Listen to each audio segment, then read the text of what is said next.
Hello guys, ഇന്ന് നമ്മൾ കർക്കിടകമായിട്ട് ബലിയിടാൻ പോയിരിക്കുകയാണ് കേട്ടോ. രാവിലെ നേരം വെളുത്ത് വരുന്നതേ ഉള്ളൂ. നല്ല മഴയും മഞ്ഞും. ഈ തണുപ്പത്ത് നമ്മൾ ബലിയിടുന്നത് കൊട്ടിയൂർ ക്ഷേത്രത്തിലാണ് കേട്ടോ. അന്ന് ഉത്സവം കഴിഞ്ഞതോടുകൂടി ഇറങ്ങിയതാണ് ഇവിടുന്ന്. പിന്നീട് ബലിയിടാൻ വേണ്ടിയിട്ടാണ് കേട്ടോ ഇവിടെ വരുന്നത്. ഞാൻ ആദ്യമായിട്ടാണ് ബലിയിടാൻ വേണ്ടിയിട്ട് കൊട്ടിയൂർ ചെല്ലുന്നത്. കഴിഞ്ഞ വർഷം ഞങ്ങളുടെ വിവാഹത്തിന് മുന്നേ തന്നെ ഞാൻ ഏട്ടൻ്റെ കൂടെ ബലിയിടാൻ വേണ്ടി പോയിട്ടുണ്ടായിരുന്നു. അത് എൻ്റെ വീട്ടിനടുത്തുള്ള കീഴൂര് മഹാവിഷ്ണു ക്ഷേത്രത്തിലായിരുന്നു.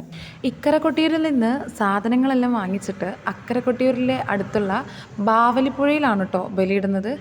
സാധനങ്ങളെല്ലാം വാങ്ങി നമ്മൾ പുഴയുടെ വക്കിലേക്ക് പോകാൻ തുടങ്ങി കേട്ടോ. നല്ല തിരക്കാണ്. ഞങ്ങളവിടെ എത്തുമ്പോഴേക്കും ഓൾമോസ്റ്റ് നിറയെ ആളായിട്ടുണ്ടായിരുന്നു.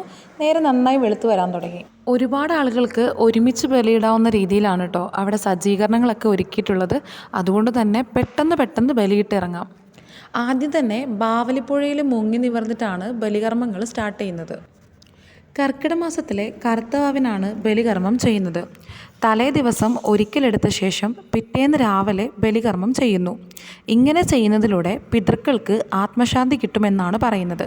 പിതൃക്കൾക്ക് ബലിയിടുന്നതിലൂടെ ദീർഘായുസ്, ധനം, സന്താനഗുണം, വിദ്യാധനം, സ്വർഗം, മോക്ഷം എന്നിങ്ങനെയുള്ള ഗുണഫലമാണ് വിശ്വാസം. ഇതിനെല്ലാം അപ്പുറം മാനസികമായിട്ടുള്ള ഒരു പ്രത്യേകതരം സംതൃപ്തിയുണ്ട് കേട്ടോ. ഓണത്തിനും വിഷുവിനും ഒന്നും ഒത്തുചേരുന്നില്ലെങ്കിലും കർക്കിടവാവിന് ബലിയിടാനും വൈകുന്നേരം വെച്ചു കൊടുക്കാനും ഒക്കെ വേണ്ടി പണ്ട് മുതലേ എല്ലാവരും ഒത്തുചേരുന്നത് ഞാൻ ശ്രദ്ധിച്ചിട്ടുണ്ട്. അന്നേ ദിവസം അമ്മയും അമ്മയുടെ 4 ചേച്ചിമാരും ഒക്കെ തറവാട്ടിലുണ്ടാവും വൈകുന്നേരം വെച്ചു കൊടുക്കാൻ വേണ്ടിയിട്ട്. അങ്ങനെ പറഞ്ഞ് ബലികർമ്മത്തിൻ്റെ അവസാന ഘട്ടത്തിലെത്തിയിട്ടോ. ബലിയിട്ട ശേഷം ബാവലിപ്പുഴയിൽ മുങ്ങി നിവർന്ന് വരുന്നതോടുകൂടെ ബലികർമ്മം അവസാനിച്ചു. ഇപ്പം മഴയുടെ കുറവ് കൊണ്ട് വലിയ ഒഴുക്കോ വെള്ളമോ ഉണ്ടായിരുന്നില്ല. പക്ഷെ നല്ല കലക്കുണ്ടായിരുന്നു. ഇത്രയും ആളുകൾ അവിടെ നിന്ന് എഴുന്നേറ്റ് ബലി ഒഴുക്കുവാൻ വേണ്ടി എത്തിയ ആ സമയത്ത് തന്നെ അടുത്ത ആളുകൾ അവിടെ ബലിയിടാൻ വേണ്ടി ഇരുന്നു കേട്ടോ. അത്രയും പെട്ടെന്നാണ് കാര്യങ്ങളെല്ലാം സ്പീഡായിട്ട് നടക്കുന്നത്. അവിടെ നിന്ന് ബലിയിട്ടിറങ്ങിയ ശേഷം നേരെ വന്നത് ഇക്കര കൊട്ടിയൂരിലേക്കാണ് കേട്ടോ.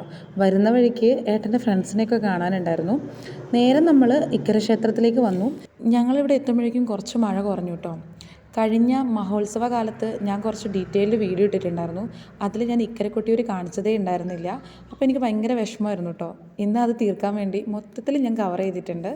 തിരിച്ച് തൊഴുതിറങ്ങിയപ്പോഴേക്കും നല്ല മഴയായിരുന്നു. കുറച്ച് നേരം അവിടെ നിന്നു. രാവിലത്തെ മഞ്ഞും മഴയും തണുപ്പും അതുപോലെ തന്നെ ദൈവികമായിട്ടുള്ള ഒരു അന്തരീക്ഷം കൂടെ ആയപ്പോൾ കൊട്ടിയൂരിൻ്റെ ഭംഗി ഒന്നുകൂടെ കൂടി. മഴ തോർന്ന് പുറത്തേക്ക് ഇറങ്ങിയപ്പോൾ ഭക്ഷണമുണ്ട്, കഴിച്ചിട്ട് പോകണമെന്ന് പറഞ്ഞു. അങ്ങനെ ഞങ്ങൾ ഭക്ഷണം കഴിക്കാൻ വേണ്ടി അഗ്രശാലയിലേക്ക് പോയി. നല്ല ചൂട് കാപ്പിയും അതുപോലെ ഉപ്മാവും നല്ല അടിപൊളി അച്ചാറും ഉണ്ടായിരുന്നു. ഉപ്മാവും അച്ചാറും കോമ്പിനേഷൻ ഇതുവരെ എനിക്ക് ഫീൽ ചെയ്തിട്ടുണ്ടായിരുന്നില്ല. പക്ഷേ ഇവിടെ നിന്ന് കഴിച്ചപ്പോൾ എനിക്ക് തോന്നി ഇതും ഒരു ബ്രഹ്മാണ്ഡ കോമ്പിനേഷനാണെന്ന്. അവിടെ നിന്ന് പുറത്തിറങ്ങിയപ്പോഴാണ് അറിയുന്നത് അനിയൻ്റെ കീ കാണാനില്ലെന്ന്. അങ്ങനെ അത് തേടിയുള്ള യാത്രയായി. അവൻ വന്നതും പോയതുമായ റൂട്ട് മാപ്പൊക്കെ എടുത്ത് അതിലൂടെ കീ കിട്ടാനുണ്ടോ എന്ന് വിളിച്ചു കൂകി വിവേകേട്ടനും ഫ്രണ്ട്സും യാത്ര തുടങ്ങി. അവസാനം കിട്ടിയിട്ടോ. കീ കിട്ടിയ സന്തോഷത്തിൽ തുള്ളിച്ചാടി വരുന്ന ഏട്ടനെയാണ് കാണുന്നത്. നേരെ വന്ന് വൈകുന്നേരത്തേക്കുള്ള പ്രിപ്പറേഷൻ സ്റ്റാർട്ട് ചെയ്തു. വെച്ചു കൊടുക്കാനുള്ള ഓരോ വിഭവങ്ങൾ ഓരോ ആളുകളാണ് കേട്ടോ ഉണ്ടാക്കുന്നത്. എല്ലാവരും കൈകടത്തിയിട്ടുണ്ട്. അല്ലെങ്കിൽ ഞാൻ നേരത്തെ പറഞ്ഞതുപോലെ എല്ലാവരും ഒന്നിച്ചുകൂടി ഓരോ ഭക്ഷണം ഉണ്ടാക്കുന്നത് ഒരു പ്രത്യേകതരം സന്തോഷമാണ്. അതുപോലെ തന്നെ എല്ലാവരും കൂടെ കൂടുമ്പം പണിയുടെ ഭാരം അറിയില്ല എന്ന് പറയുന്നതും സത്യമാണ്. ഇവിടുത്തെ പണികളെല്ലാം ഓൾമോസ്റ്റ് കഴിഞ്ഞു. അവസാനം പീരങ്കി കണക്കിനുള്ള വലിയ 2 കർക്കിടകൊണ്ടയായിട്ടാണ് കേട്ടോ ഞാൻ എൻ്റെ വീട്ടിലേക്ക് പോകുന്നത്. ഇതാണ് വീട്ടിലേക്കുള്ള വഴി. ഇതല്ല ശരിക്കുള്ള വഴി, പക്ഷേ ഇളയമ്മയുടെ വീട്ടിൽ നിന്ന് എളുപ്പത്തിൽ പോകാൻ പറ്റുന്നത് ഈ വഴിയാണ്.